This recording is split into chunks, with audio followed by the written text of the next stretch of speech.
Hey everybody, Doug here from 2 Plus Tough, and I have a special guest with me today. I have Loremaster Sotek. Say hello, friend. Hello, how is everybody? Apologies if you hear my dog barking.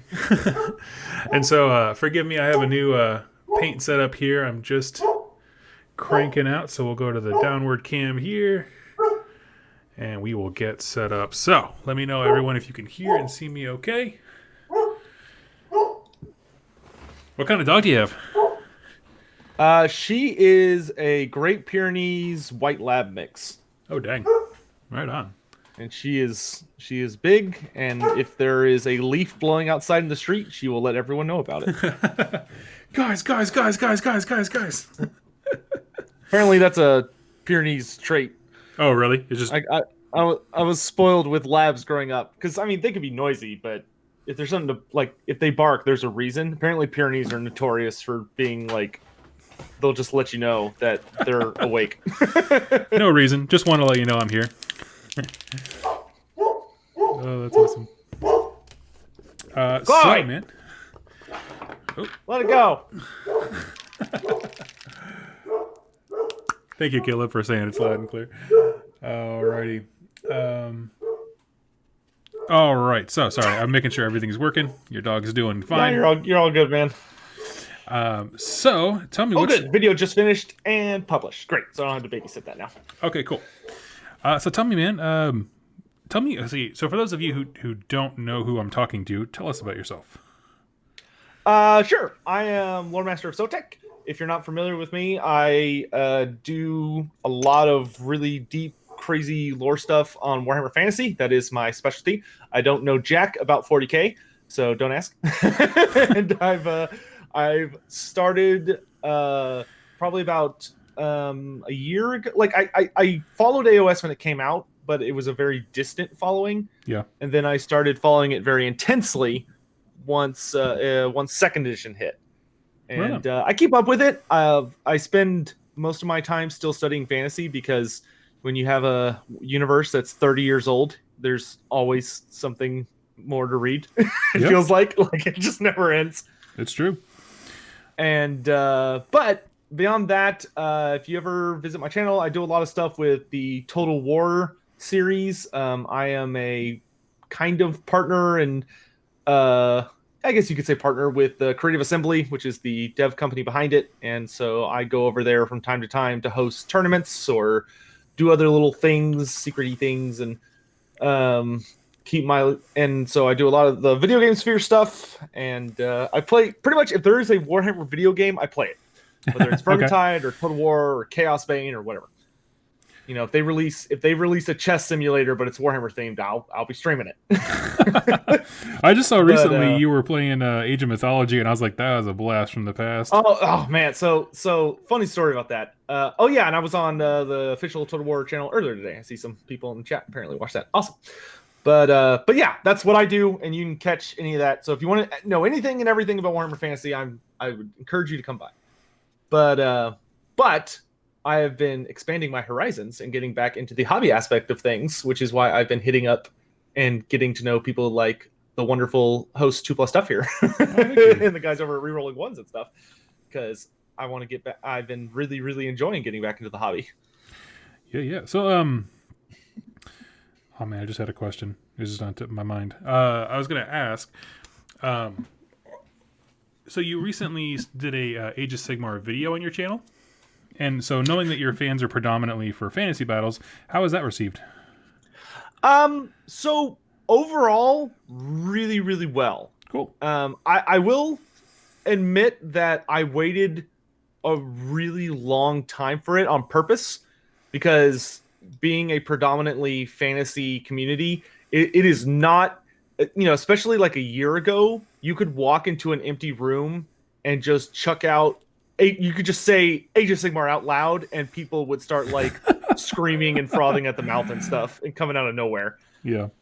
It's gotten a lot better in the last year, and I strategically waited until they announced the Free Cities book. And then once they put that out, I was like, all right, I have something I can point to. Something I can point to, something that I can go, okay, if you liked fantasy, before you freak out, here's like all your favorite factions doing stuff, right? Before you freak out 3 years later. Yeah. So I put a lot of fair amount of production into it. I got my big editor boy to really ham it up, and we tossed a lot of goofy memes and other stuff in there, and it went off super well. I would actually say that looking at it, I think it's the best video, like how things are going wise. I think it's the best video I've uploaded in the last like while. Like it's done much better than most of my stuff. Oh, good. The ones that do better are like the character deep dives. And part 2 is coming up in the near future, so that'll be fun. Sweet. So everyone go But check yeah, that it was out. received very well. I mean, it had its fair share of dislikes, but those were expected, so I wasn't bothered by it. And yeah. And even then it had a, with 58,000 views, it had a 97% like ratio. Yeah. So. Cool. I was just Overall- curious about that. Overall, I'd say it was received super duper well, and people are really excited to keep going on it. Cool. But I of dig course, with the recently announced news from Games Workshop, even though it means absolutely nothing at this point, Yes, the not news. Yes, the news that is not actually news. I watched your video on that, and I was like, that is exactly how I feel about this. Oh, like what was at first, that? at first I was really excited, and then I watched your video on it, and I was like, Oh. you know what? They didn't really like. All they've said so far is we're using square bases, and here are some memes with Cetra, so there's probably going to be Tomb Kings. And that was it. I was like, that's kind of non-committal on their part. Oh yeah, I mean, sometimes I don't know who the marketing director at GW is, and sometimes they nail it, and sometimes you're just like, what are you guys doing over there? Like, what do you think marketing is? Because if you go ahead. Oh, sorry, you finish your thought, then I'll go ahead. I was gonna say, because there's been a few product releases where either they like build it way up and it just falls terrifically flat, or they give you what I think this last one was, where there's no information, but people want it to be built up. They want to get excited about something, and so you're just like, what are you guys doing over there? What you doing? Oh yeah, well, and they announce stuff like, I understand building hype. Yeah. But it feels like sometimes they announce something and then they just don't talk about it for like months, and they're like, "Oh yeah, here you go." And it's like, what? Like the Wolf Rider goblins for Underworlds. Oh yeah. They announced that forever ago and then didn't say anything about it, and then they just dropped it. It's like, what? Who does this? What is the strategy here? Yeah, I feel the same way. My big examples were Malign Portents, who had a really big thing, had a big countdown, and then there was a countdown to the site crashing or something happened. stupid. Like, and then the most recent one, Forbidden Power, where it's like they had like 3 different conventions just being like, what is Forbidden Power? What is it? It's coming for you. And then it's just like, oh, it's a book that no one's going to buy. You're like, oh, dang. Yeah, absolutely. I know. Like, I wasn't gonna get it at all until I was at the Citadel playing some games, and I've started playing with my endless spells, because those are a thing to get used to, and I was using Ravenek's Gnashing Jaws. Oh yeah. And someone was like, "Oh man, do you have like the one from Forbidden Power?" And I was actually looking at it, and I think it's called the Deathgeist or the Terror something, Horrorgeist, something like that. But it's basically just this big floating blob that just reduces bravery. And I'm like, for Night Haunts, that would be absolutely amazing. Yeah. So you ended up getting it? I will get it in a little bit. Not no in a rush. rush to get it, just because it's not a rush to get that set. Yeah. And plus, I would really like to have the artwork in it of like Lady Allender and stuff, because she is my girl. So. Oh yeah. Sweet. Yeah, that's actually, I've never been I've never been like, I want to build a Night Haunt army. For some reason, it just never appealed to me, except Lady Allender. That's just the one model I'm like, that is. I just got her like 3 days ago. A friend of mine, he's more of a friend than a fan, but a friend of mine. I thought you were gonna say friend of me, and I was like, dang, dude. No. A good friend of mine sent me Allender as a very early Christmas present, so I got her built up. 2 days ago, when I was at the Citadel for Wednesday AOS night. And it's so funny. Her model if you just look at all the advertising Games Workshop did for it, the pictures in the book, and all of her online stuff, she looks like she's huge. Yeah, she's not. You know, she looks like she's like the size of Nagash or one of the other Mortarks, and then you get her model and you're like, oh, she's kind of tiny. She's dainty. Like, she's easily the smallest of the Mortarks. Yeah. Absolutely. Which I always found pretty funny. Yeah, I mean, well, especially now with what's his name, Catacross. Oh, Catacross coming out. The display board. Yes, yes. Character. Mortark of display boards. Yeah. Yeah. Yeah, she is very spindly. I was sweating bullets when I finally finished putting her together, and I was like, this thing is already nightmare inducing if I like bump her too hard. You're like, this is stressful. Owning this model is stressful. Like, I get they want the to make the night haunts look like spooky ghosts, so they don't have like bodies or anything, but I really wish they were a lot more wispy, so they had a little more structure. For sure. Or were like coming out of terrain, Speaking of new armies, though, I've heard along the rumor vine that we might have a giant faction coming for destruction. Yeah, so basically it was... I heard Games Workshop like dropped a little hint or something. Yeah, it was actually in that same article that they talked about the old world. The last sentence of that is, we have some big, I'm trying to think of the wording they use, but we have some big, some would say gigantic or something like that, releases coming out, hish hish. So hish being Realm of Light. Oh yeah, I missed the giant aspect because a friend of mine sent me some video of some dude that's like really good with rumors. But I always give a lot of salt to Games Workshop rumors. Oh, me too. Yeah, I mean, that's people like, you want to do a speculation video on what the new elves are going to look like? I'm like, nah. I don't need to be one more voice making things up. I mean, for YouTube, it's free money, but yeah. But I get the same thing with Total War Warhammer stuff. People come out and they're like, hey, you want to speculate for Warhammer 3? And it's like, I mean, I can. I can wish list. I can, but it's not accurate. It's just me wish listing or whatever. Yeah, and part of it is I think, I don't know. I take very seriously, like, when a content creator you like says stuff, I don't know, I feel like it matters. And I don't want to be like, I want blank, and then it doesn't happen, and people are like, are you disappointed? No, I don't care. Oh, yeah. So, I don't know. That's fair, man. It's fair. I don't know. But some people really just enjoy it. Like, speculating is a hobby. Sure, absolutely. For many folks. Absolutely. I was going to say, so I don't know, like, I'm not necessarily certain that it's going to be like a literal Gargant faction, like the actual, I think maybe that was taken a little bit too seriously, the giant release or whatever, but certainly something in Hish would be amazing. Could be the AOS version of a Titan's army, where you just get you get like 5 models on your entire army or whatever. That would be baller. Actually, I was talking to the guys at Reeling Ones, and we came up with a few army lists, trying to figure out what's the lowest count army you can make. And right now it's Beastclaw Raiders with 6 dudes, but they're all on Stonehorns. I don't even. Yeah, that just sounds toxic.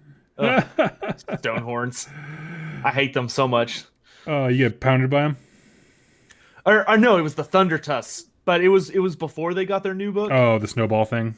Yeah, that snowball destroyed all my characters. It was sad face. Well, good news for you, they got rid of that.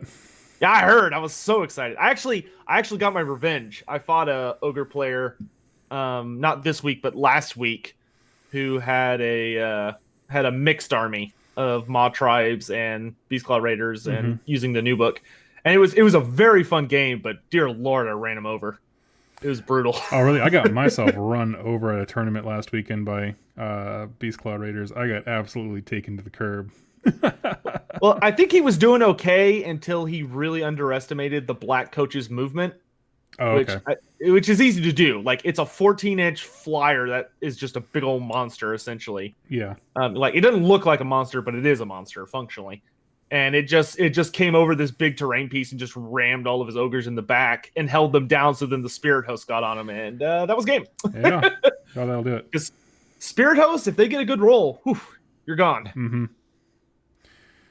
That is. I think a lot of people are saying Gargant's because the latest rumor engine. Oh, maybe I should look that up. Granted, I think the rumor engines are dumb. Like, they're so tiny that even when they release the full models, I stare at it and I can't see like the thing that they were trying to hint.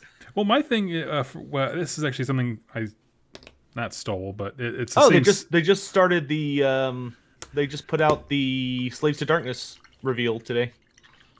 The reveal. Like they're talking about the new books and the new book and stuff. They're building it up. Okay. I figured They're talking about the Baron's Spire. Yeah. Are you a big Chaos guy? I like to think I'm a big everything guy. Like, there are definitely tiers. There are definitely tiers to my love, but like when you get so into it, it's hard not to love everything. You know? I get that. But I will say I'm not a big undivided guy, which is what I kind of think of when I hear Slaves to Darkness. I think much more. I'm Nurgle. I love Papa Nurgle. Oh, really? Right on. Yes, Nurgle's my boy. If the Chaos Gods are real and I had to fall to one of them, I'd fall to Nurgle in a heartbeat. Who would I fall for? Probably Nurgle, I guess. I mean, just because I'm already building an army of his. I don't know.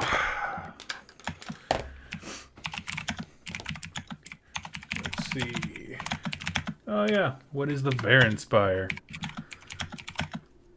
Right on. Hopefully they shed some more light on that stuff, because I was playing several games of Warcry last night, and I was explaining it to some friends as best as I possibly could. Not the easiest. So, have you played Warcry or Necromunda or any of the other side games?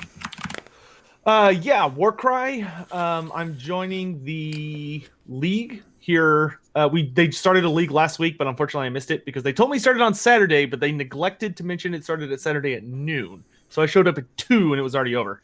Oh, but we only played for 2 hours? That's lame. Yeah, I know. So I'll definitely be going tomorrow. But so I joined the Warcry League, and I've been having a bunch of fun with Warcry. Night Haunts are very rewarding to play with that. The only issue is, like, I sit there being like, oh, it's really like powerful to take 2 spirit hosts, but I also don't want to be a jerk that takes 2 spirit hosts. Yeah. Hey, thank you guys so much to Warp Mech and Chaos Lord. Okay, Take Over Mars. Thank you all so much for throwing some coin in the super chat. It means the world to me. Yeah, we got an awesome conversation here going. So, like, what is it about spirit hosts? Because I've never played against Night Haunt in Warcry. Okay, so first of all, Night Haunts kind of suck because they all fly, which is difficult to deal with. And they have the ability to resurrect dead models if they roll a double. But for the spirit, yeah, on a double. Oh, dang. Okay. Yeah, you resurrect on a double, and whatever the value is, that's how many wounds they come back with. Okay. But the spirit hosts are toughness 5, have 30 wounds, and they have 6 attacks with 1 damage for hits and 4 damage on crits. And they have a fish for 6s. Yeah, and they have a triple ability on any value that makes it where their 4 plus all of their hits count as crits. I love it. So, like, I played the buddy I learned to play against played Gloomspite Gits. Yep. And I mean, they could be pretty tanky, but the Spirit Host dude would just rip them to pieces. Yeah, I love it. Yeah, so I played last night for the first time with my Untamed Beasts, the guys covered in bones that come in the big I was starter thinking set. about getting those. How are they? I love them. Actually, my favorite warband aesthetically is the Corvus Cabal, the Bird Boys. And I played them a bunch, and I don't understand how to do well with them yet, because everything's just so based on movement. So if you don't draw a mission where it's like catch the objectives or something like that, where movement matters more than killing, I can't. But with the Untamed Beasts, they're similar in that there's a bunch of chumps who are really small, and then you just have like 2 or 3 really heavy hitters. Like the Lion is incredible. He went toe to toe with a Crypt Ghoul last night and was just awesome. Oh, that's great, man. The ghouls look terrifying because they can get up to like 40 and 50 wounds on their monsters. Yeah. My buddy Max was playing them last night, and so he wanted to use his ogres. So I was like, oh yeah, well, he just proxied those as crypt ghouls, which is fine. All they do is Oh eat yeah, stuff. that would definitely work. Yeah. And his Noblars were the little guys. Can't think what they're called. And it was a super fun game. Noblars, Huh? the Noblars, the little goblin things. Yeah, he used Noblars as crypt ghouls, the little tiny dudes in that'll that do it. faction. Yep. So we had a great time. We're actually going to start a campaign the week after Thanksgiving because we do game nights on Thursdays. So I'm excited about it. Have you played against Daughters of Cain yet? I have not. I unfortunately, I don't think there is. If there is a Daughters of Cain player at our store, I have not seen them. Okay. Which honestly would really surprise me because it's a fairly popular army that's very, very competitive. Yeah. Yeah, it's got game. I don't know. Yeah. Other buddy Ben is doing Daughters of Cain, and they can be brutal. Because I've heard good things about them, but we're just getting a.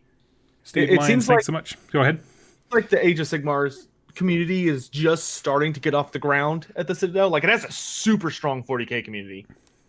And the Age of Sigmar community is growing. It's gone from, maybe you'd have one table full on Wednesday nights to an entire row now is full on Wednesday nights. And we've got already another wave of new players coming in. So hopefully it'll keep picking up. But that surprises me. Well, I think it's because most of the Age of Sigmar players go to a different store called Texas Toy Soldier, which is it's like a super well established hub for hardcore community play. Okay. So like really competitive stuff. And they have a ton of Age of Sigmar players. And I think most of them go over there and don't come to the Citadel. So it's kind of it's just you're kind of competing for like the same base in two different things. For sure. Yeah, I thought I kind of interpreted it as like just nobody plays Age of Sigmar. I was like, no, I know some people play Age of Sigmar. That's what I thought at first until I went to Texas Toy Soldier and they had like a 50-man tournament that filled up slots in the first hour. Oh my god. that sign-ups opened. Okay, well that's huge. Let's see. We got some people saying, you're near Grapevine. Got some gamers here in Lubbock. Let's see. Come up to Lubbock sometime. Do you know how far away Lubbock is? It's just, any time you have to travel in Texas, it's the absolute worst. Yeah, it's like that's like a 5-hour drive, dude. No, thank you. And then you get into that weird thing where you're just like throwing out random town names. That's like going to Truth or Consequence. Everything just sucks. 4 hours, maybe on a good day. Yeah. Kinsey, you'll probably know. I used to go to school at West Texas A&M University, which is like north, like I think maybe 2 hours of there. It's up by Amarillo. So I used to travel down to Lubbock all the time to visit our brother chapter. The chapter in Lubbock because in my fraternity, they got into way too much freaking trouble. Lubbock is in the middle of freaking nowhere, and it shows because everyone who lives there is out of their mind a lot of the time because they go stir crazy or something. Now, when you say go crazy, are you talking like just weird country folk, or are you talking like people with signs that say that the U.S. government doesn't belong here or something like that? No. They're not country bumpkins. They're more like they party super hard. I think the saying goes, there's nothing to do in Lubbock but each other. Okay. Well, all that right. kind of crazy. Gotcha. Fair enough. Oh, man. That's so funny. Whenever I have someone from Texas on, it's always funny because it reminds me of home. And why I moved away very quickly. It's like I think I visited every piece of Texas now. I visited every different part of Texas, and it's amazing how different each I feel you can divide Texas up into 5 parts. You got the Panhandle, you got North Texas, which is like, Dallas, Fort Worth, and that's where I live now. And then you've got in the West, you got West Texas, and where all the where it's just like a wasteland. And then Mhm. you've got in deserts and mountains and stuff. And you got West. East Texas with all the forests and the people that live in all the crazy trailer parks, but a lot of them are ridiculously wealthy for some reason. Yep. And then you go to South Texas, which is just sad. Yep. The valley. Oh, that's where I'm from, the valley. The valley. Whenever growing up, or when I was in college up in the Panhandle, there were so many people that came up from the valley, and listening to them talk about their home made it sound like the most horrible place in existence. Like they weren't from like Austin or San Antonio; they were like from the places south of San Antonio that like really were struggling. And whoo boy, Hmm. yeah, Kenzie, you're thinking of Bernie. Um, it's called, I think it's called Bernie, but Is it Bernie? Yeah. yeah, Bernie, that movie with Jack Black, it has a part where the natives like talk about Texas and split it up, and it's dead on. It's I love dead it. on. Except for I think the East Texans give themselves a little bit too much credit. Granted, they're the ones Oh, writing it. we're basically Louisiana. Shut up. No, you're not. You're not better than us. I'll never forget the first time I ever went out to East Texas. I went and stayed with a friend of mine's grandparents out there who were very, very wealthy, but they lived in a trailer park because they were getting a house custom built on this beautiful man-made lake. Like you And do. while they were waiting, they lived in this nice trailer. But I'll never forget, they were like, "Hey, y'all want to have some marshmallows?" And we're like, "Yeah, sure." And so they just go to this guy's trailer, knock on the door, and this guy's like, "Oh, it's like just super hick and redneck." But they end up going to this other trailer that isn't used anymore, and they bring out a bunch of disgusting looking furniture and stack it up on all these in this pile, just ruined couches and chairs and stuff. Pour some gasoline on it and light it on fire. And it made a huge bonfire in the middle of this forest. But the disgusting part that the guy we got it from, he's like, "Oh, watch this part," and he like throws the fire on, and they were so infested with bugs that it looked like freaking fireworks because all the bugs were I love shooting it. on fire. And they're like, "Go ahead and make your marshmallows," and it's like, "I'm good, thanks." Oh, that's funny. Yeah, give me 1 second here. I'm just replying to somebody.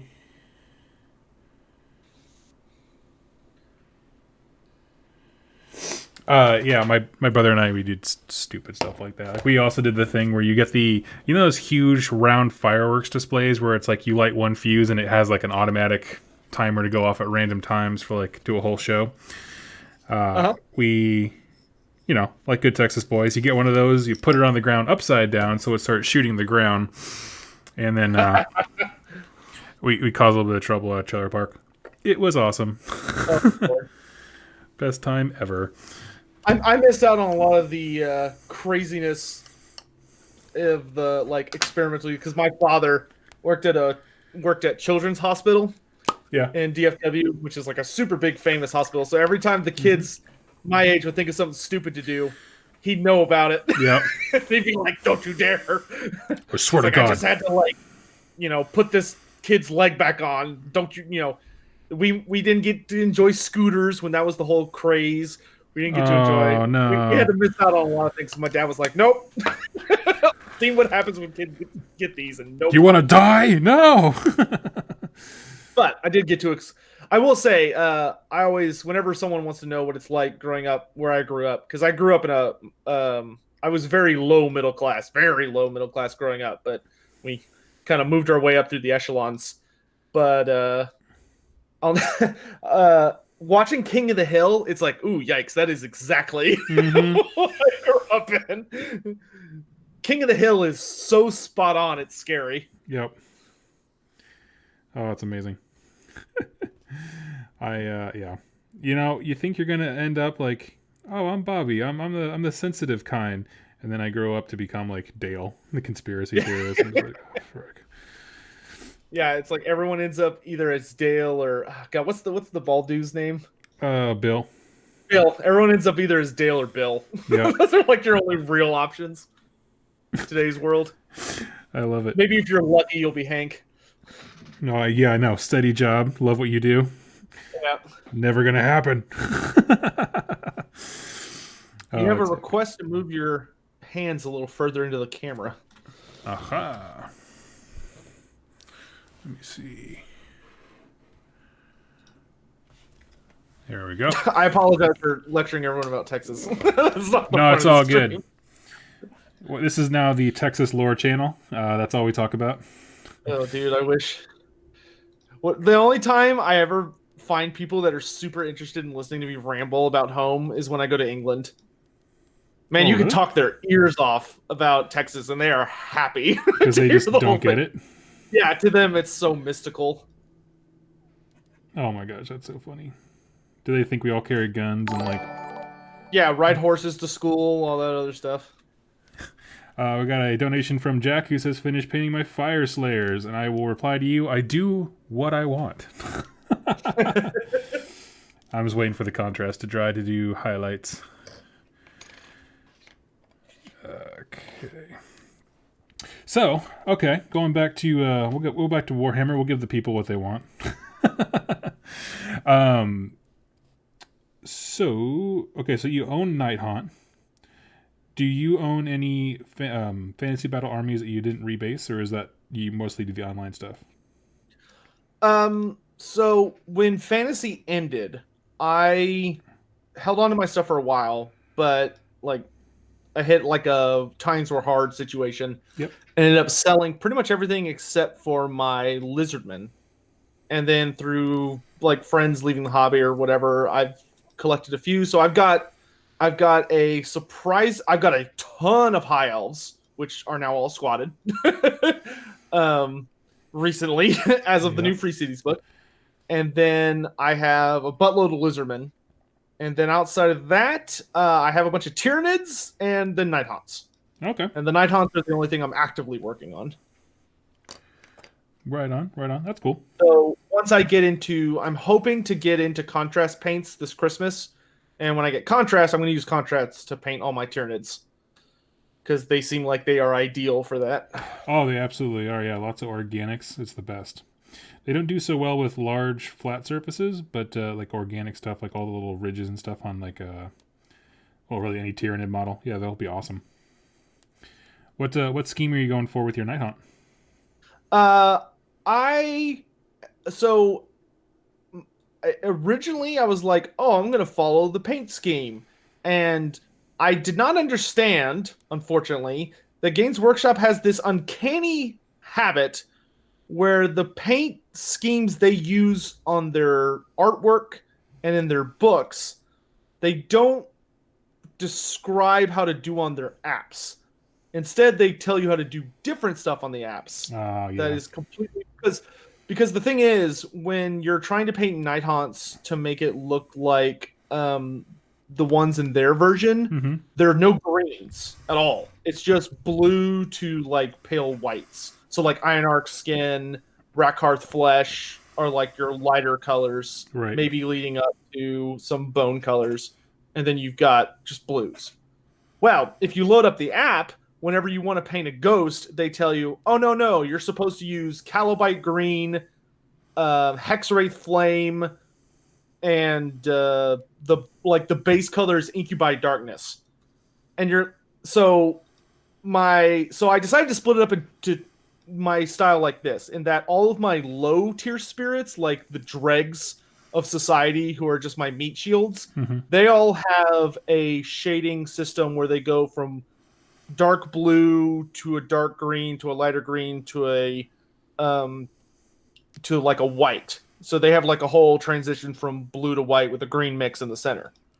So you kind of build up from like Incubi darkness to Calobite green to Calobite green kind of infused with oh god, what color is it? It'll come to me later. But it's a lot more complicated than I wanted it to be, but it works. Mm-hmm. I did that for the Spirit Torment, who's kind of in charge of all the dregs, the Chain Rasps, and the Glaive Rates. And I'm also going to do it for the Chain Gas. And then the rest of my Night Haunts are going to be the more typical straight blue to straight like bone color. Oh, okay, I like that. Because there are some that and some I like to mess around with a bit, but some like I really want Lady Ollander to look fairly close to her original design because it's gorgeous. Oh, for sure. Like I just think it's really really good. But I've been having a lot of fun with it, and I don't get like however it turns out, it turns out. I don't stress about it. Mm-hmm. Yeah, I wouldn't. Because when I was younger, I used to really stress about it, and I hated painting because of it. My wife is that way. Like, I got her to try painting. It was like some old, like, I think Malifaux models I had laying around from a demo set that was given to me. And at the end of it, like, I had a great time hanging out painting with her. And at the end of it, she was like, "I need wine." I was just like, "This is stressful." I'm like, "Oh, I'm sorry, honey." Yeah, I younger me completely related to that. I used to get infuriated painting. Oh my gosh. So you have Takeover Mars says, "If you're painting Jack's Fire Slayers, could you paint my Demonettes too?" Absolutely not. I just want to get his off my painting table so I can finish off the rest of my my to-do list. I'm not taking on anything except for Necromunda and all of this I stuff. actually just finished well, I didn't paint it, but I bought it. I've commission work I got just finished and hopefully will be arriving to the person it's intended for soon. Cool. I got it as a gift for a friend. I got a Gotrek model painted exactly to look like the legit thing. Nice. That's awesome. You dig Go Trek quite a bit? Oh, I love. So getting into Warhammer Fantasy when I was younger, Gotrek and Felix was easily my favorite series. Like, oh, it was amazing because it's just like basic, awesome action with a little bit of tragedy, a little bit of crazy love stories, and just insanity. And Yeah. it's amazing. It's one of the best ways to get to know the Warhammer Fantasy world if you're unfamiliar with it. Really? Oh, because they just kind of go on a grand tour. Yeah, they just kind of, and it's all told from Felix's perspective. So it's like, A, they assume you don't know anything, and B, it's like, oh, Felix is a human, so you're going to learn everything from a human perspective, which isn't necessarily true for a lot of the other series. Mm-hmm. Okay. So basically, Texas exports include Warhammer lore narrators. I guess that would be technically correct. Yep. It factors heavily into their GDP. Let's see. Oh, dude, if we had to pay state taxes on top of everything we already pay. We're talking Oh about no! Oh no! That'd be amazing. Let's see what we got going on here. I'm just looking at the chat, make sure I didn't miss any questions, everybody. Let's see.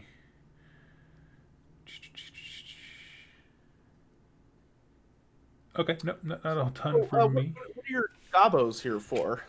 Oh, so the Fire Slayers are for Jack. The Goblins are for a Warcry Warband. Oh, okay. Yeah, so They're solid. I'm sorry. I said they're very, very solid. Oh, thank you. Yeah, so last night went to a local store for game night, played 2 games with folks, and so one of the guys, Max, is a really cool guy. He's a fantastic painter, but he's very detail oriented, and so it takes him quite a while to paint stuff. And so he was the one who was doing he is ogres as the crypt whatevers. Oh, okay. And so he was like, he also loves the Gloomspite Gits, and so he only has enough for like one very specific warband. And I was like, well, why don't I like paint the stuff that I already own up, and then you can just use some of my stuff. I don't care. Like, so yeah, that's kind of the plan. Yeah, that works awesome, dude. The buddy of mine that actually convinced me to play Warcraft for the first time with my ghosts. He's one of those people that tends to like collect board games so that people at his house can play and all that stuff. And so what he ended up doing with Warcry is he liked it so much that he basically just bought all of the Chaos Warbands and painted them himself, and he just keeps them like a board game in his house where he just like has people over and they just pick a warband and they play.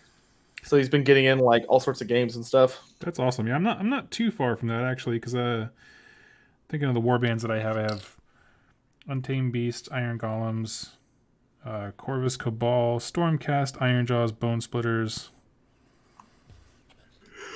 For some reason, I feel like one more that I can't remember. So yeah, I don't know. Quite a few. It's pretty cool. I am jelly. I used to have a lot of friends who lived around me that played Warhammer religiously, but those days are long gone. It makes me sad. Oh, bummer.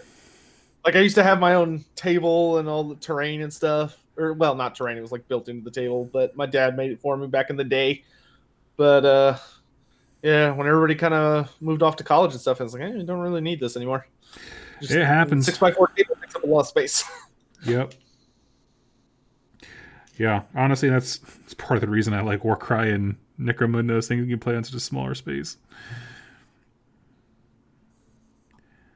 So, okay, right on. So, do you play anything else, any other type of tabletop games, or is it just mostly Warhammer?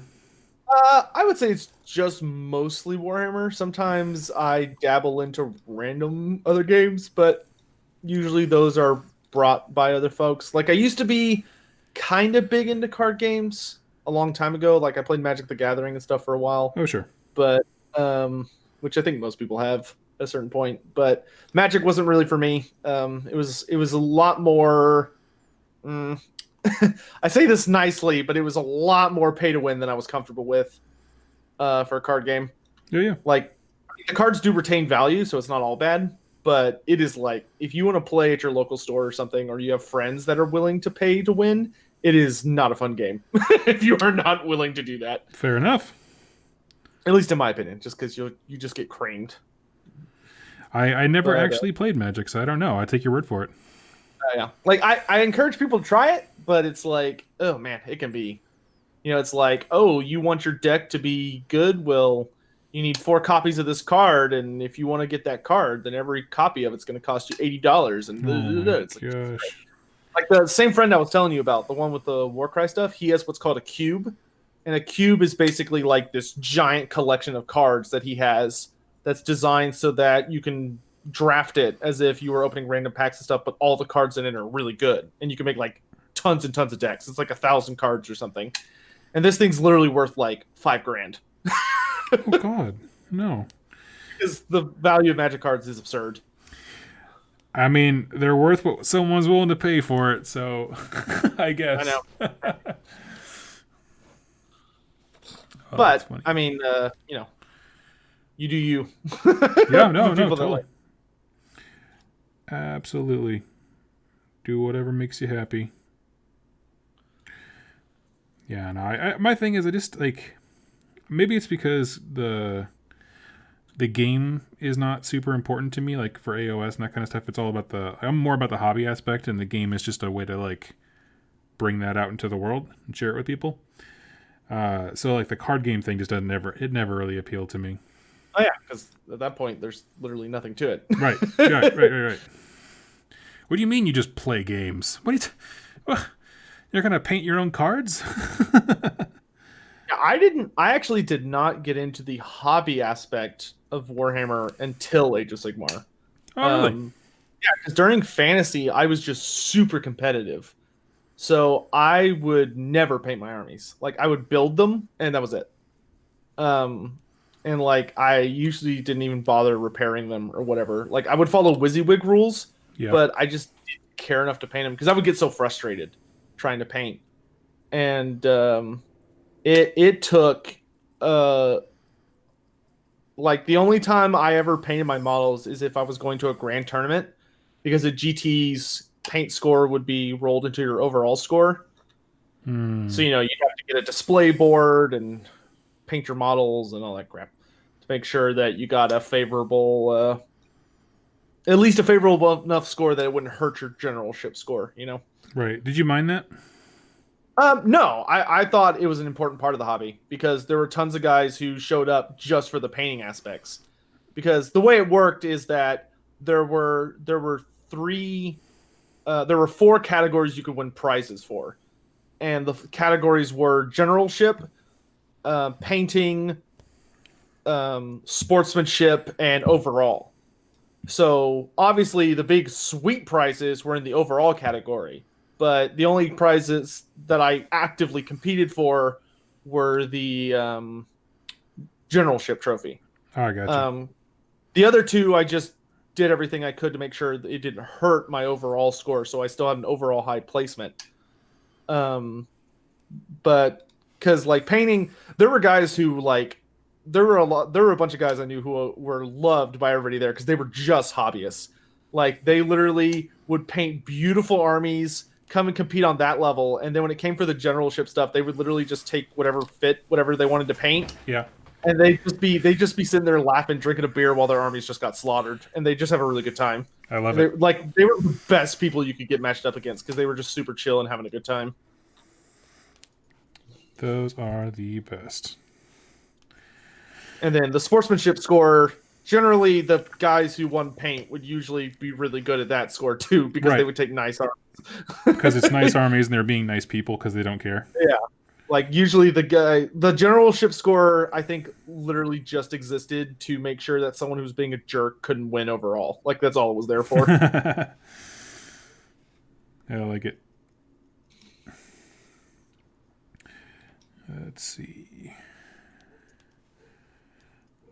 I miss those days, but it's good to see Age of Sigmar's living well here in DFW. It's just I'm still slowly getting into it because the thing with Night Haunts is they're kind of like a horde army where you have to have a lot of models of a certain unit in order for the unit to be really effective. Like you can't just take 20 chain rats. You need to have like 40. Right. And they're ludicrously expensive for a box of 10. I think it's like $45 minimum. Oh, really? For a box of 10 of one of the essential units. Either it's, whether it's Dread Scythe Harridans, Grimghast Reapers, Chain Rasps, or the whatever the Executioner dudes are. The Blade Geist Revenants. I had no idea. I don't keep track of the prices of everything. That's crazy. Yeah, it's a little steep. But I'm really enjoying it. And when they announced the Christmas pack coming out for Night Haunts, which is Valentian, who's the special character. Yeah. Valentian, and then it's 10 of each of the Night Haunt units. Oh my gosh. Like, I am so down for that pack. That's the thing. Like, I wasn't super, like, taken away by any of the holiday bundles. Like, nothing made me, like, want to start a new army, which is, thank God. But, yeah, right? but then I saw the Night Haunt one. I was like, if anyone ever wanted to get into Night Haunt, this is a killer set. Yeah, that is people who want to get into Night Haunts, that is a must-have box, in my opinion. Boom, you heard it here. Official pre-product review before it's even released. Don't buy it. I don't want it to sell out. It's terrible. Don't listen to him. Gets a 1 out of 10 on Goodreads. Everything Games Workshop has been releasing lately sells out in like 2 seconds. I know, dude. There is so much controversy about the Sisters of Battle box. Well, tell me about it. I don't know anything about it, but I love gossip. Instant. Oh my lord. It was a nightmare apparently. Like I wasn't interested. I just heard people freaking out about it. There was a hashtag on Twitter and people were getting all salty about it. And it doesn't help that like a good 10% of them are scalpers. Yeah. They know Games Workshop is only going to release a limited supply because Games Workshop knows people will go crazy for it. Which I don't know, it doesn't make sense to me. It feels like it'd be smarter for Games Workshop to like try and take orders before they get like too crazy in the determining how many they're going to make phase. Oh, they got. I'm not sure what's been up with Games Workshop.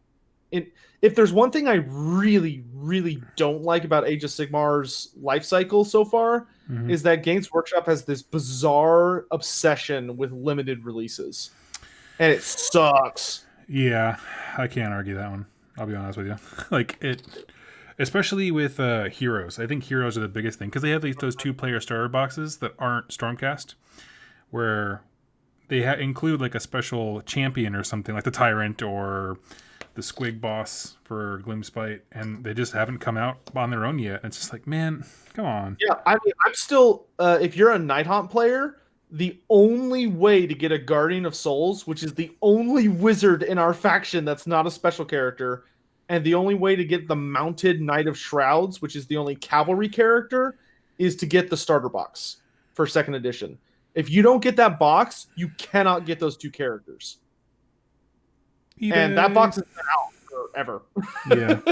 Well, yeah, eBay and stuff. But, most of the time on there, it's going to cost more money than it's worth. I know, but if you walk into a Games Workshop store and tell people that you dare to look on eBay for models, you'll hear a huge gasp as the air leaves the room. What do you mean? And Nighthawks have it even worse because we actually had one of the legit limited release characters. So for the 300th store opening, Yeah. they released a Nighthawk Guardian of Souls card called Darkor, who has a unique item called the Mortality Glass, and it is super strong. And I have one, and I'm super happy that I have it because if you don't have it, to get the cheapest one available online is $150, and it was a $20 box. Because A, it's exclusive, and B, its rule is absurd. What does it do? So its passive ability is that all enemy units within 9 inches, not wholly within, just within, any units within 9 inches of the Mortality Glass character only get a single D6 when declaring a charge. That's pretty good. So if they are 7 to 9 inches away from you, their charge is impossible. And even if they're within 6 inches, it's a very difficult charge to make. Checks out. Sounds like an exclusive model. Sounds like a Forge World model. Yeah. Yeah, Forge World is expensive, but you can still get it. Yeah. I love it. Oh man. So yeah, right on. So with the Nighthawk games that you have run, how do you like running them? As far as like, do you like doing troop heavy? As for how well right now I'm kind of having to run them I'm having to run a monster heavy because that's what I can do right now. Gotcha. Like I have a Morngul and I have a Black Coach, so that takes up a little over 500 points. Totally. And so that's a significant part of my army. And then the thing with Nighthawks is I think you need a minimum of 4 characters on the field to play Nighthawks effectively. Because all of their characters are very squishy as far as like how many wounds they have. Like I think they cap out at 6, but most of them have 5 wounds. Yeah. And none of them are very good at all in combat, but they are crazy good at buffing. It's like, oh, okay, I'll take the Knight of Shrouds because his command ability gives +1 attack to all Nighthawks within 12. And then I'll take the Guardian of Souls because he gives +1 to wound to all Nighthawks within 12. And I'll take the Spirit Torment because he lets me reroll 1s for all Nighthawks within 12. Like, they stack on top of each other super duper well. So every time I play Nighthawks, it's like, oh, I need to literally just make a death blob with my characters hiding in the center. Yep. And run towards my enemy. Anytime I've tried to do anything but that, I usually lose. All right, guys, we're good at one thing. Let's do it. But granted, I don't think I have not lost a 2,000 point game yet. Ooh, okay. I'm doing really, really well with Nighthawks at 2,000 points because I can bring enough characters because I will bring 5 or 6. But it didn't help that I guess you could call him the ringleader of the players at the Citadel. And I won't name names, but he has this interesting habit of, and I didn't think anything of it at first, but it makes me laugh now when I see him do it. Whenever he fights a new player, he always somebody new. He's like, "Hey man, let's play 1,000 points," and they're like, "Yeah," because they're just getting into the hobby. And every single time, his army at 1,000 points is a Maw Crusher with 2 units of the boar dudes, the orcs on pigback.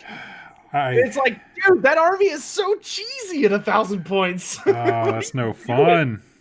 I don't think I've seen anybody survive that list because it's just absurd at that low points. There's just no realistic way to deal with a Maw Crusher. Oh, you're new here? I wonder what your tears taste like. Yeah, that's like, everyone I've seen him play has been a great sport about it, which is nice. But it's like, dude, that is a terrible way to introduce someone to the hobby. I had the same thing, man. I was trying to get into 40K out here, and like, yeah, multiple times because we have many. We got a lot of like ITC champs who go to like LVO and that kind of stuff, or big to do 40K stuff. And I was like, oh, that seems cool. Like, let's get a narrative game in at like 1,000 points. Just could not find anyone who would not curb stomp me, like outside of this one specific store. And I was just like, gosh dang, dude. Yeah, it's like when I play new players. Like I used to teach Warhammer Fantasy for a living, because Warhammer Fantasy was a. I will be the first to just outright say it was overcomplicated. Like, it was really fun, but hoo boy, the rules were like a solid 100 pages. Oh yeah, I remember reading that rule book on my lunch break. Like, dear Lord, like you had to study that like a Yep. textbook to have a hope of knowing the rules. And anyway, but so it's like the big thing was it wasn't like I would try to lose, but it's like, okay, I'm going to make sure to bring an army that's fair, and like we're on the same playing field, so we can get a really exciting game out of it. Like we're actually doing a Path to Glory League on my Discord server with my online community because we're using Tabletop Simulator. Oh, cool. So we're going into week 3 here coming up. But like I play of the 16 people we have playing, I think 3 of us have played the game before. Oh wow, okay, right on. But going super duper well. Like, I opened up a subreddit where everyone can like submit stories about their warband and like tell stories about their fights as if it happened in the lore. And it's been a ton of fun, and everyone's been getting to write and learn to play the game and all this stuff, and it's been a ball. It's been super successful. And but like the second game I played, which was against a guy who he lost his first game. He ended up beating me. I was playing Beasts of Chaos, and I decided to run a monster warband, so I had a Shaggoth for my warband leader. Perfect. And was taking a bunch of monsters, and it came down to the wire. Like, I wiped him, I killed everything on the table, but because of some good goblin shenanigans with his Gloomspite gets, he managed to beat me by a single objective point. So he 19-18, which gave him a major victory. It was super fun. Wait, you can play on the computer? Yeah. Chaos Lord Craig, if you go on Steam, there's a game called Tabletop Simulator that I think it's like $20. And you can play like a billion games on there. But the Age of Sigmar, Warhammer Fantasy, and Warhammer 40K are highly supported and active communities on there. Like, you just go to the Steam workshop and you can download whatever your army is, and then like maps or whatever. And most of the guys who make the maps, or most of the guys who make the armies, like, include all of the their war scrolls and stuff. So it's like super nice. That's awesome. My thing is, after sitting at my desk all day at work, I don't want to come home. I always have trouble playing PC games for that exact reason. I'm just like, I don't want to be in a chair anymore. I want to go get up and do something. That's fair. Totally fair. I have not suffered from that problem, but I totally get it. I know. I mean, man, days when I come home from work and immediately sit in my office chair here at home to do like lore videos. When I get up, I feel like I got off like an 8-hour plane ride where you're just like, oh God, everything. I regret every life choice. I think my problem is, like, I had an office job once in my life, and I was terrible at it. Because my problem is, if I sit for too long in a single spot and there isn't something like actively engaging my brain, I'll fall asleep. Guaranteed. And that happened to me. Like, I would be working, and all of a sudden I would just wake up. Be like, uh-oh. Like, how long was I out? And Just I was like, telling me you had narcolepsy or something. I mean, I worked around it for a long time, but eventually I left to pursue other things because it was like, this sucks. Mm-hmm.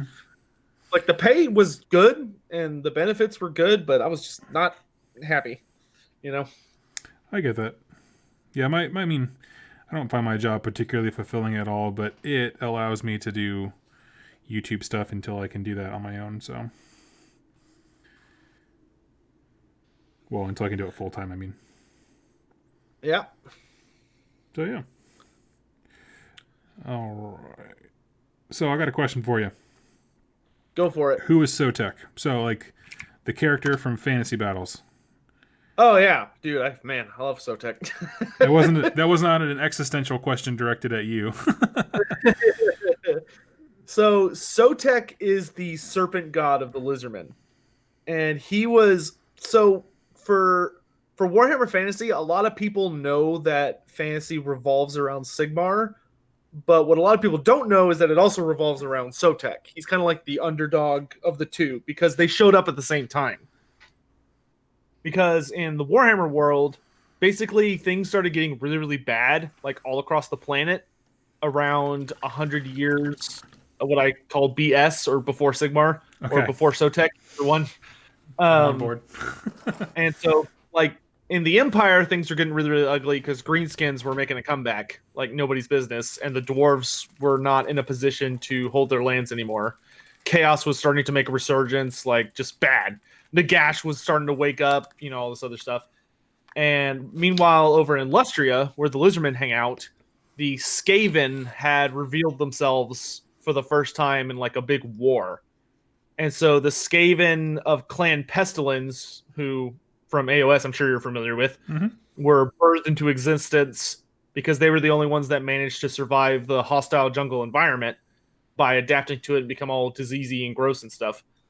And they ended up launching a war against the Lizardmen that the Lizardmen were completely unprepared for because the Lizardmen had never dealt with a foe that used like biological weapons and other stuff like that. Hmm. Because they were just hitting the Lizardmen with disease and sneaky tactics and all this sort of crap.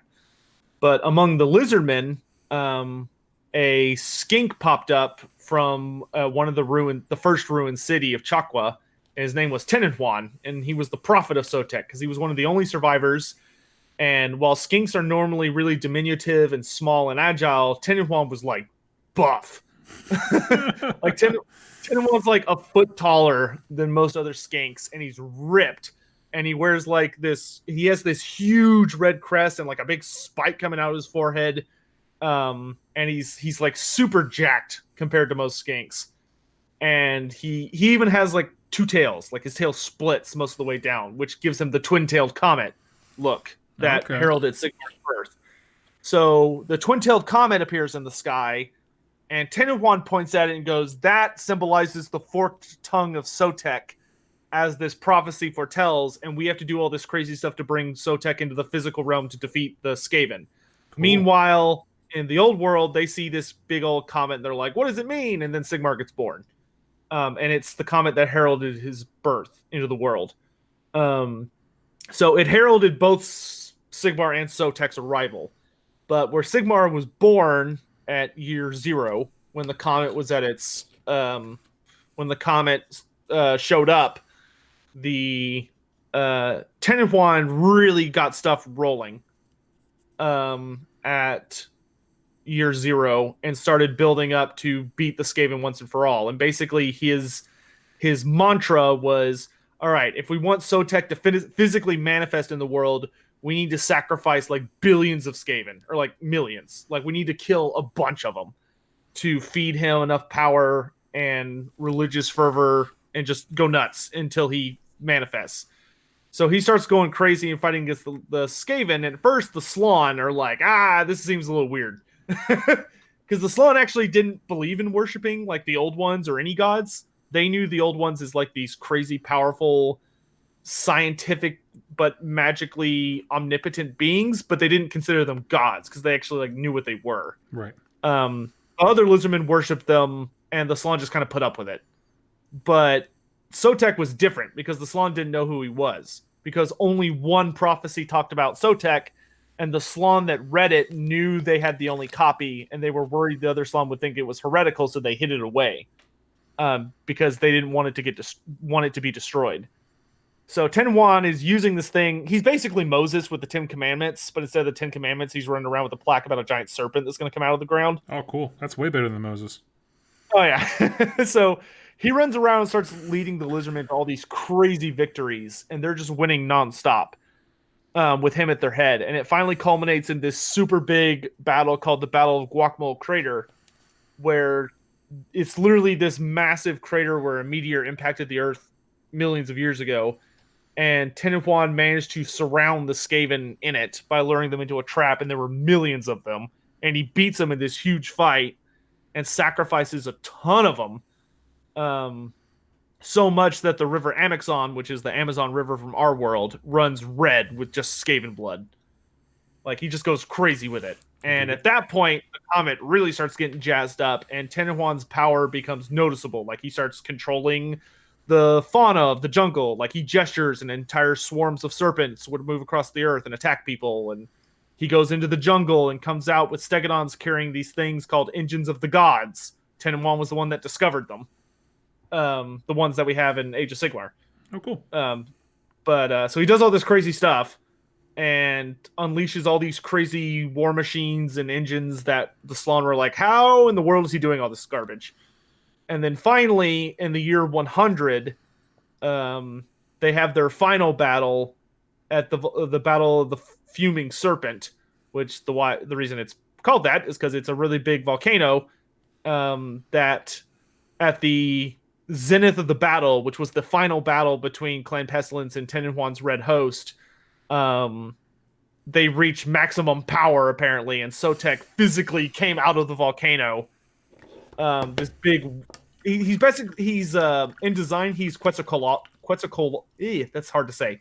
You know what I'm trying to say? Yes, Quetzalcoatl.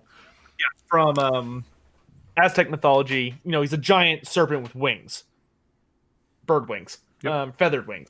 And he comes out of the volcano and just like lays into the Skaven, and they make a fleet and run for the hills. And he follows after them, and that's the end of the myth.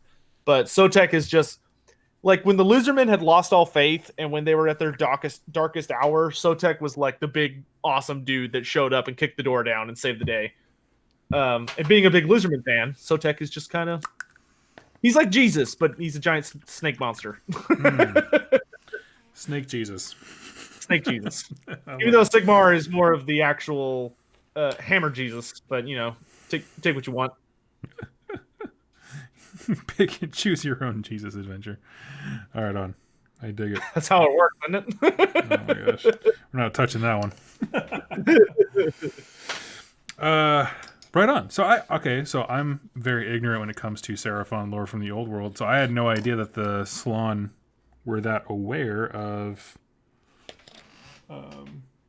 the old ones in terms of like not seeing them as deity. I just kind of assumed that they were like, oh, we're the prophets of this god guy. Yeah, no, they actually had a much more fun, like pragmatic response to all that. Like some of the fifth generation Slann, which were the last generation, they had some kind of mystical beliefs about the old ones, but like Lord Croak like interacted with them on a regular basis. Well, and okay. What about an Aryan? He sacrificed himself for our sins. An Aryan kind of sacrificed himself for his own sins. He's got his own thing going on. Like, sure, when he threw himself in the fire of Ashurin, definitely. That was a totally bro sacrifice. But when he drew the Sword of Cain, that was kind of a not cool bro move. Could have done without that, says everyone on the planet. That's funny. Right on. Okay. I actually got to learn this stuff now that it's coming back. I got to actually like do work. So it's my turn for questions. Okay, go for it. So how did you get into AOS? So I was playing it day one when it launched. I met a buddy, Rainer, at a local store, and we just had stuff we already owned. Like I owned High Elves, he owned Ogres, and of course there was no points, so we were just like, we'll use wounds to balance it out. That did not help. So, you know, I enjoyed myself because I like hanging out with people and laughing a lot, but it was very clear that this game needed to percolate a little bit. And so I just kind of put my stuff away for a while. And then another buddy named, he likes to be called Shu, reached out and was doing demos at a local store. And he's actually from Rerolling Ones. That is Shu. I do love those guys. They're pretty okay. So I'll take them. So, so then, we started playing, and you know, this is still before points came out, but we were just having fun. We created little fun narratives and did all kinds of cool stuff. It was a good time. And then, so at that point, it was a couple months, I think, before the GHB came out, the first one, where there was nobody talking about it online. I'm like, this is a cool thing. Let's talk about it. So I started making my first videos. And that's it. What was your first army? I guess technically High Elves, because I came into the game with those from Fantasy Battles. Okay. The first one that I bought was like AOS specific. I think was probably Slaves to Darkness. I rotate out armies so quickly, I actually don't remember distinctly. Awesome. I just like to, to buy, build, paint, trade. Buy, build, paint, trade. Which I have done far less of lately, but that's for my sanity. So, yeah. I played Fantasy Battles right at the end and then just hopped straight on. Because I didn't have any real emotional attachment to the setting or anything, so I just migrated really, really quickly over. Whereas all right, man. everyone else around me was not too keen. I agree with the Gundam Nub. What is your opinion on Bone Reapers? I actually just got their book yesterday. Haven't read it yet. Oh, you want my opinion? Uh-huh. Oh, okay. Sorry, I thought they were like gonna give yours. So my opinion, lore-wise. Have a good day, Hugh. Go ahead. Sorry, I was just Hugh. Hugh always likes to announce when he's entering and leaving, so I feel like I have to say something. So my opinion, what's my opinion? I like them. They're cool. I'm not a huge fan of some of the sculpts. But their lore is cool. It's very character driven, like story-wise, behind Catacross, which is fine because they gave him a suitably badass model.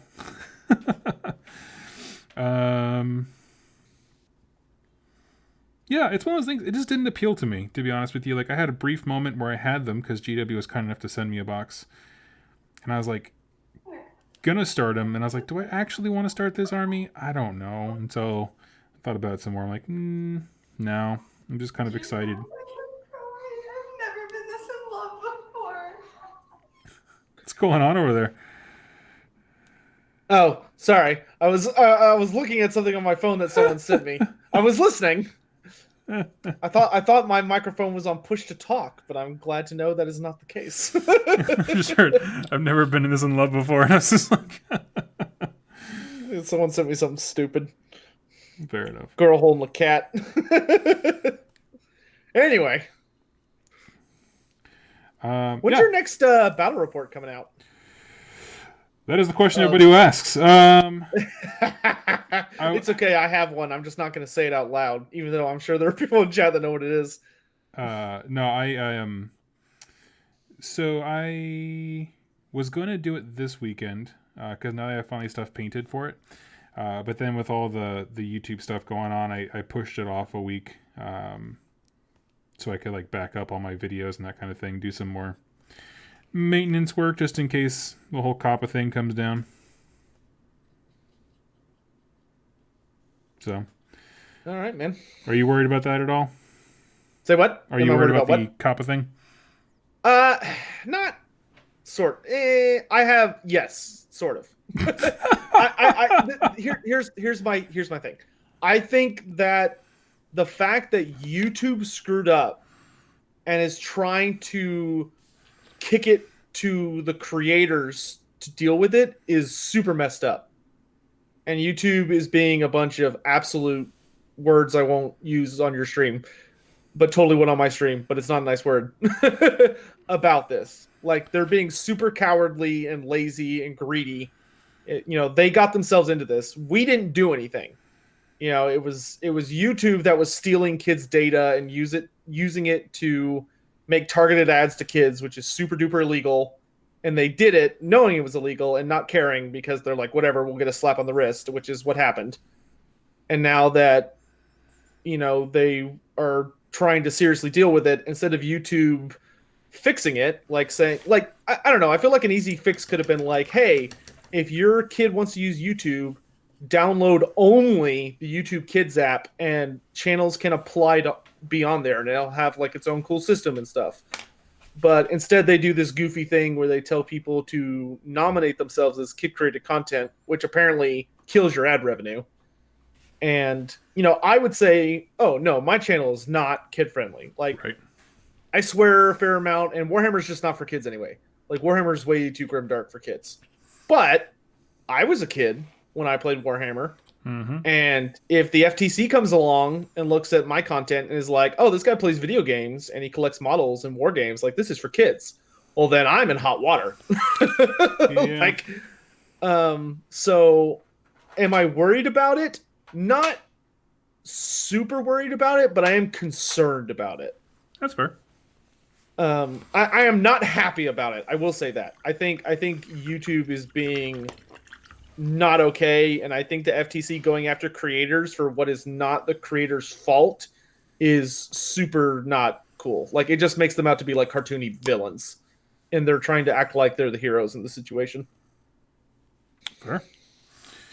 Fair thoughts.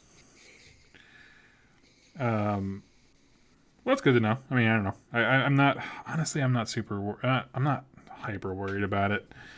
I watched your video on it. Oh, okay. Okay, then I'll shut up then. But yeah. No, I mean, someone in chat might not have, so it's still worth going over. No, I only brought it up because I'm gonna take this week to really like re-download all my lore videos so they don't get lost in case any of the worst should happen. And that's pretty much the crux of it. That's the most important thing. You know what? That's actually a really good idea. I should do that too. Yeah. So anyway, all that to say, that's why the battle report got delayed. Because just last week I finished painting all the beasts and stuff that I need to do Warcry battle reports. So I'm excited to jump into those. And that is that. Trying to think of what else. So yeah, I'm going to start doing... so I'm going to do one more one-off battle report for Warcry. And just... because I got a lot of feedback on the last one. And so do one more off game. Make sure, like, get the fine-tuning the process down. And then start doing campaign stuff. And I'm excited about it. Although I am going to modify the campaign a little bit. Because I like campaigns with stakes. In the way that they are printed in the base book, there's just not a whole lot of negative things that can happen. It's like, oh, a model dies, just replace it with an exact carbon copy. I'm like, no, don't do that. What are you talking about? So use this next battle report as a prologue to introduce the characters. Says Kinsey in chat. Will I do that? Let me think about that one. I'm so excited for the league tomorrow. Oh, they better let me in. I'm going to be so mad if they don't. They better, though. The league for what? Warcry. Oh, right on. Why would they let it's you in the apparently league? going to build up... Because it's an official Citadel event, and apparently it's going to build up to like a really big, cool tournament-like thing with like actual prizes and medals and stuff that they've had in the display case that look amazing, and I want them. Why wouldn't they let you in? There's like no content creators. You can't talk about it. Yeah, really. They're like, we know you. Get out of here. Exactly. We know you eBay your night haunts. Get out. Yeah. That's funny. Yeah, I don't know. I want to do a league around here somewhere. But it's just, well, I guess we just started one last night, but it's just 3 of us, so hopefully we can gain some traction. It's just nice to go to a game store and play like 3 games and then go home, as opposed to like one 2,000 point game. I was gonna say, it's like, yeah, that is something super nice. I've also been slowly getting into Underworlds, which I've been enjoying, but I'm waiting until I can afford to buy like my own boards and stuff. I like the game. I just really don't care for card deck building. It just, my brain doesn't work that way. Oh, I'm super excited to get into that. Even though I genuinely dislike that there's not like a... I don't like that you can't just buy the cards like in a pack or as a special deck or as boosters. Like the fact that they force you to buy each warband just to get their basic cards to upgrade your warband is like, ugh, God, Games Workshop, you're killing me. Yeah, I could see that. I think so. I played I X-Wing. get the business strategy of it. No, but, totally, ugh. totally. I used to play X-Wing where like it was the exact same thing, but you could have multiples of cards in your deck as opposed to Underworld, which you can't. So people would buy like 4 of this ship just to get 4 of those cards and never touch anything else. I'm like, that's wicked. Oh yeah, that's evil. No, thank you. Yep. Whereas I know, even back then when I was playing that game, I was just like, I bought the Millennium Falcon because it's the Millennium Falcon. You know what I mean? It did the Yeah. Kessel runs in less than 12 parsecs.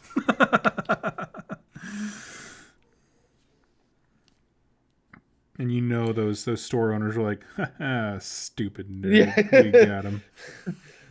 Dumb nerd. Yep. Give me your money. Exactly. Yeah, being a nerd is hard, man. It's so expensive. It is incredibly expensive, yes. It doesn't matter what nerd hobby you have. It's expensive. That's the one thing jocks have going for them. Their hobby is much cheaper. Yeah, but it makes up for it with hospital bills and brain damage. That's true. Yeah, it's funny. That is something that I grew up as a musician. Like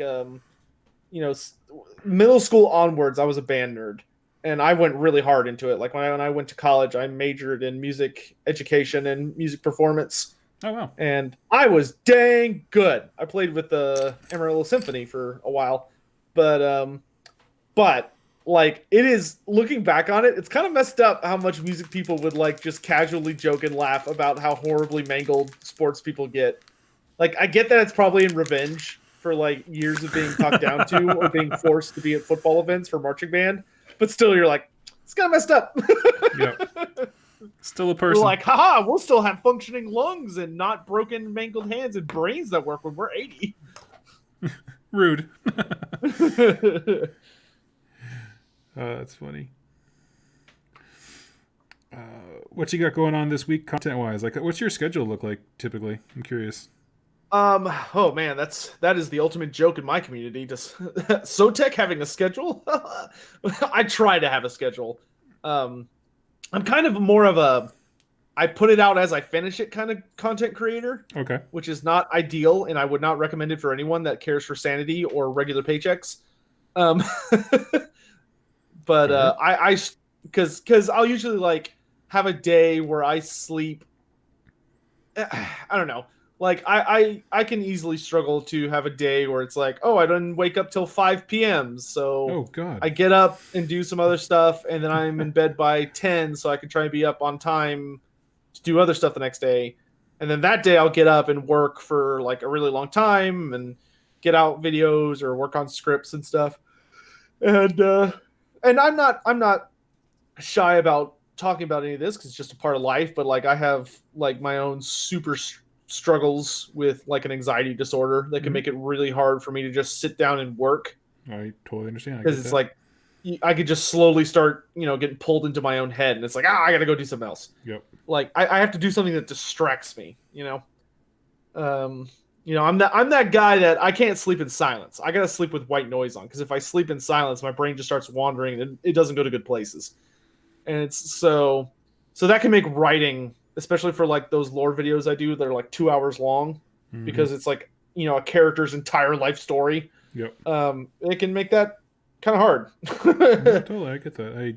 I'm on my own particular cocktail for anxiety disorder as well. Yeah, it's going around like hotcakes nowadays. I always wonder if like the older generations had it and just somehow suffered through it to the point that they just dealt with it, or if they somehow magically like avoided it better. Or maybe I don't know. Maybe all the ones that just really struggled with it just freaking. Who knows? Well, I mean, they also had a different world too, because they also didn't have the sheer amount of information coming at them through various sources like social media and advertising and that kind of stuff. I know there's just a lot of. Yeah, it's hard to imagine a world without internet. Right. For me. Right. Like I when I was born, it existed, and growing up, it technically existed, but it wasn't really there yet. It only grew into what we know it as now when I was like in middle school, during the early 2000s. But because, it was after when was like the internet age have its first crash, like the late 90s, Yeah, the .com when boom. like the dot-com crash. After that's when the internet kind of came into its what we know it as now. But I don't know, it's strange. It's like, I think the best way I heard it described is when I was in an evolutionary psych class, and we talked about, because I changed my major from music education and performance to child development at that point in my life. But there was a pretty interesting conversation about how humans can only adjust to like develop to a certain technology at a certain speed. And the problem is we've gotten to the point where our technology is changing and evolving so fast that physically and mentally we just can't keep up with it right now. And we're starting to see like ramifications of that. Where you have humans that aren't designed to be on a website that puts them in front of tens of thousands of people, or you don't have, humans aren't designed to have social circles that are like hundreds of people large, but that you never actually see in person, and all that stuff. Interesting. We're not built for that, and it causes a lot of problems like depression and anxiety and isolationism, and causes people to evolve into really bizarre things like what we now know as incel culture, or people who like are super depressed or go out and do violent acts because they feel alone and not knows. Like it's weird, Mm-hmm. But that's just a theory, of course. There's not. It would need a lot more research to have any super well grounding, but it was an interesting one. That's a hard thing to prove. Just like how far can we go, right? Like yeah. Well, it's like you get into that thing of, it's like, oh, this would be a great theory to test, but probably not ethical. No, yeah. Cameron Hatch, do I think Malekith is the one true Witch King? No. Or one true king? No. I think that was probably one of the worst handled storylines in the end times, was making Malekith the one true king. I think they would have been a lot better going with a narrative of like either Malekith earning his redemption, or either Malekith taking it by force because the world was ending and the elves just had to band together with him even though he didn't deserve it. I think the whole angle of him actually being the true king was really weak, and kind of just undid decades of lore with a can wave. So I don't think Malekith... I do not respect Malekith as the Phoenix King, or the Eternity King for that matter. However, I adore him as the Witch King, and I really like Malarian. Malarian's got like this super badass draconic thing going to him. And if his faction comes out and it's a bunch of like elf dragon hybrids, I'm screwed. I don't know how I'm going to resist buying that. I'm really hoping they're like shadow demons, because that to me does not sound as interesting. If they're shadow demons, I'm good. Like they'll probably be like the Bone Reapers for me, where I'm like, oh, that's cool, but I don't really want to buy it. Totally.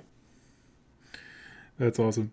Yeah. So you're okay. So dig dragons, apparently.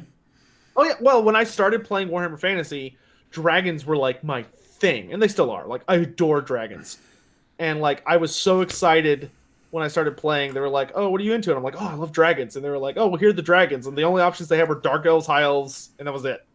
They're like, and I was like, elves? I don't want to play elves. Like, ugh. They're all human looking with pointy ears. They're humans, but worse. And then they were like, well, if you like dragons, how do you feel about dinosaurs? And it's like, oh, I love dinosaurs. And they were like, how would you like a dinosaur riding a dinosaur? And I was like, what? And they showed me the Carnosaur, and that's history. That sentence is a roller coaster. I love it.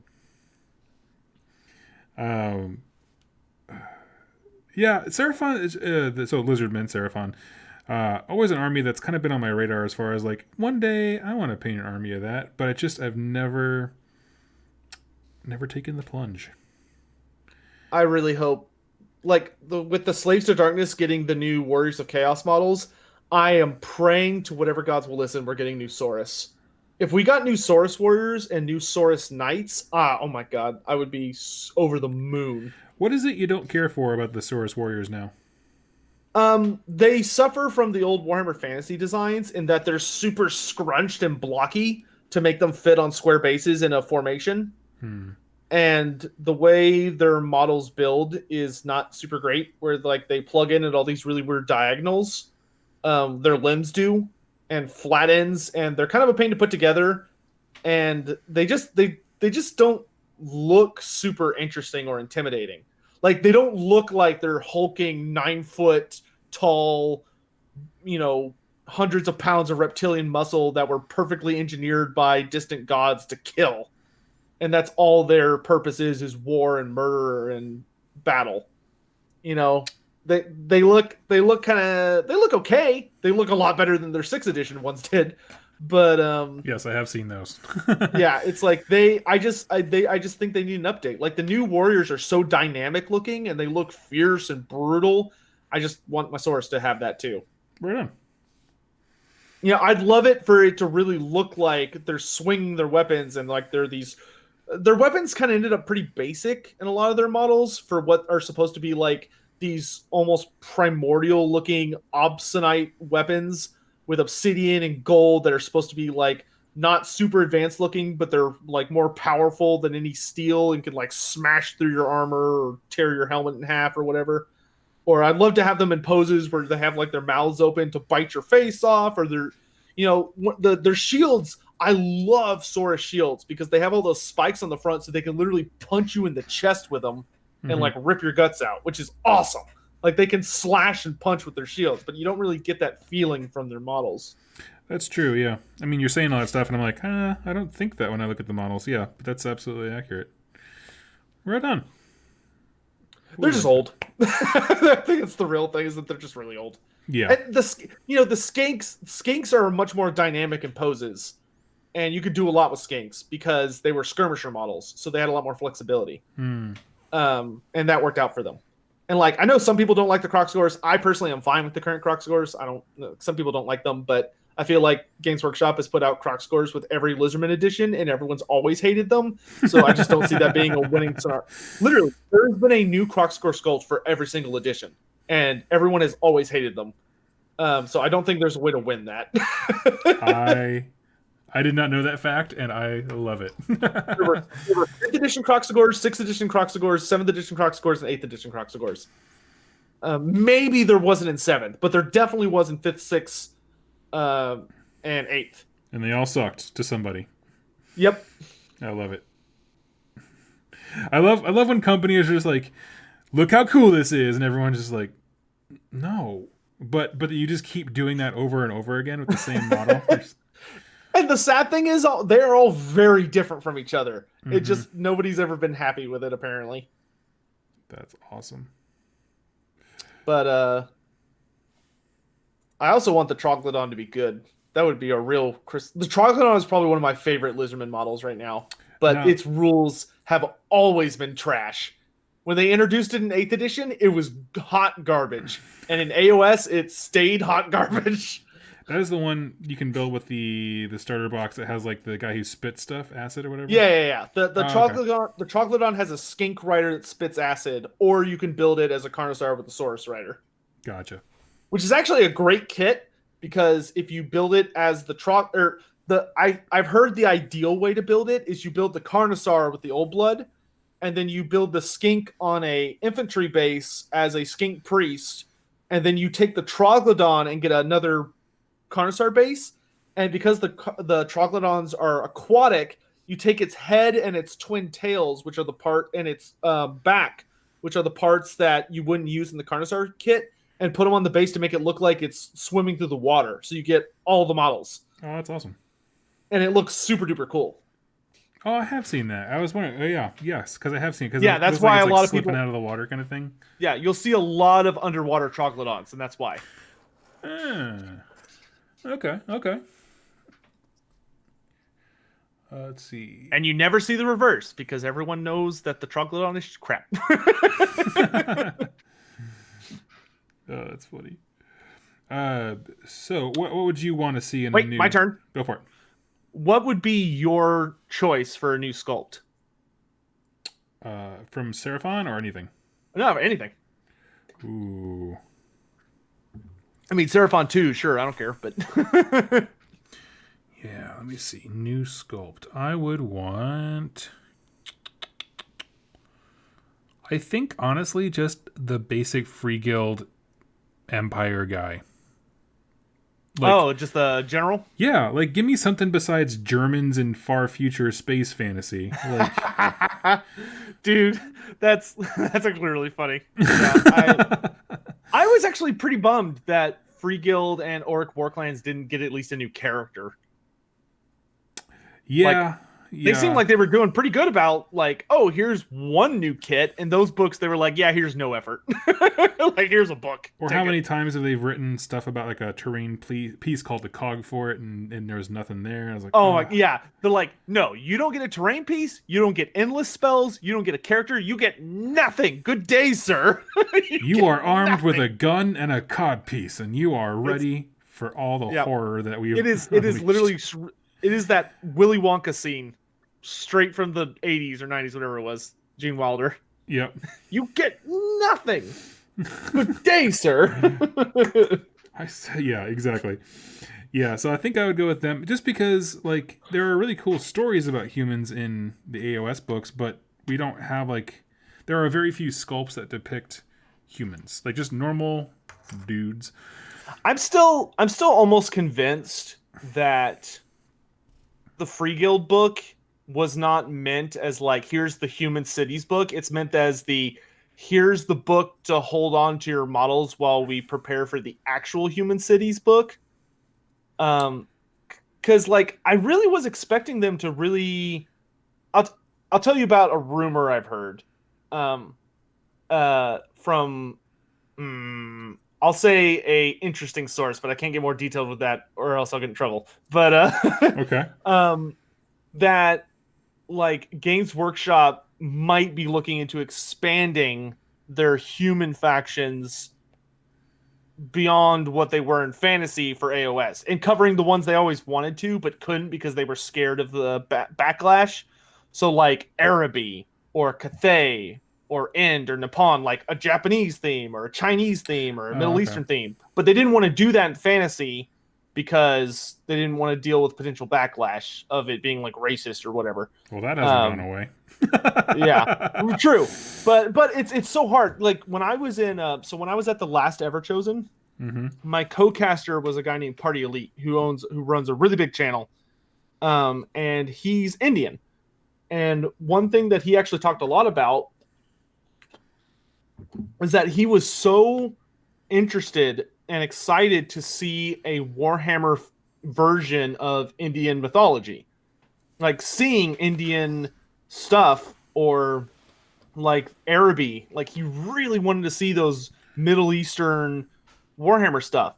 And it was really interesting, you know, hanging out with the devs at CA who, you know, are a bunch of white dudes, or, you know, some white ladies, but that's pretty much it. And, you know, he brings up Araby and they're all like, ugh! Like they immediately are like, ugh, we're uncomfortable. And he's like, no, like y'all should do it because it would be awesome. And it was really interesting seeing that conflict in person, you know? Of someone who would enjoy that asking desperately to please do it. Yeah. Well, and someone who's actually from there, you know, it's one thing, you know, if it's just me, you know, like literally the most stereotypical white nerd in the universe being like, oh, I'd really like to get these other cultures in here. You know, it's like you'd have to do it in an authentic way, but Total War has the ammunition to do that. Like they actually are they have a lot of experience with like hiring specialists and really doing deep dives to make sure everything looks authentic and like pays respect and all that stuff. Like Three Kingdoms was amazing and paid like amazing homage to the Chinese, and they loved it, and it was a great game and received very, very well. And it has sold a buttload of copies in China. So they know how to do it. It's just, you know, there's like a whole fear factor involved. Gotcha. That's yeah, I get Which that. I get. Like, I totally get Yeah. it. You know? Like, that can be... Yeah. You don't want to make something and someone's like, this, you know, spits on my culture. It's like, ooh, yikes. Yeah. Or, like, you don't want anyone to be like, this, cultural appropriation or whatever it is.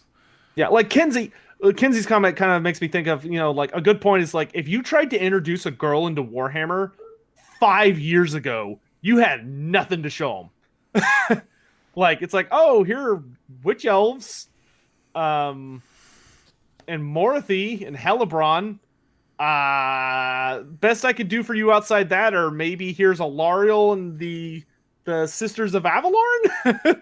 Hey, now And that's there are some pretty awful Dark Eldar slaves out there. You know, those work. But you come in now, and it's like, oh, dude, you've got female Stormcast Eternals. Total War Warhammer has really upped the number of female characters in the game. You've got like all of these. You've got the Daughters of Cain faction got revamped to be a lot more interesting. Slaanesh, they kind of toned down on the super sexy side, and they kind of upped the ante on like the gratuitous perfection or gluttony side of things, which I was super happy because Slaanesh is supposed to be all excess, not just sex and rock and roll. Agreed. Yeah, I desperately wanted a fat Slaanesh Chaos Lord so bad. I know they need to give us gluttony Slaanesh. Because Slaanesh, like, I always think, like, if you want Slaanesh is just the 7 deadly sins. Like, that's Slaanesh in a nutshell. Some more than Wrath kind of gets somewhere in the Khorne's territory, but there are definitely Slaaneshites that are just people who take anger to stupid levels. You kind of start wandering into Slaanesh's territory if you do anything in excess. And exactly. They overlap. There is overlap between them all. Yeah. Ma Tribe books have Slaanesh Chaos Ogres for gluttony. Oh, that's true. That actually reminds me, there's a greenskin player at the Citadel who's starting to build Ogre Ma Tribes. I don't think he's building Ogre Ma Tribes. I think he's building Ogre Allies for his Iron Jaws. Oh, yeah. But to make sure his army remains consistent, he's calling them Fat Boys. And they're ogres, but he's removed all their heads and replaced them with orc heads. Oh, that's awesome. And painted them like greenskin and stuff, so they just like look like all these super big fat greenskins. Like they're just a bunch of fat orcs. I told him he should have put goblin heads on. It would have been way better. Oh yeah, little grot heads. Yeah. Oh, that's great. It's like, just say they're all descendants from Grom the Paunch. All of them. Yep, his lineage. Awesome, dude. Hey, so unfortunately, I gotta hop off here. No, that works. My throat is actually getting really worn from talking constantly from the live stream earlier. Oh, okay. Well, hey, you know what? Thank you so much for joining me, dude. It was awesome. Thank you, everyone in the chat, for all the super chats and encouragement. I really appreciate it. Yeah. Let's do this again, Brent. Yeah, man, this was awesome. All right. Thank you, everybody, and we'll catch you next time.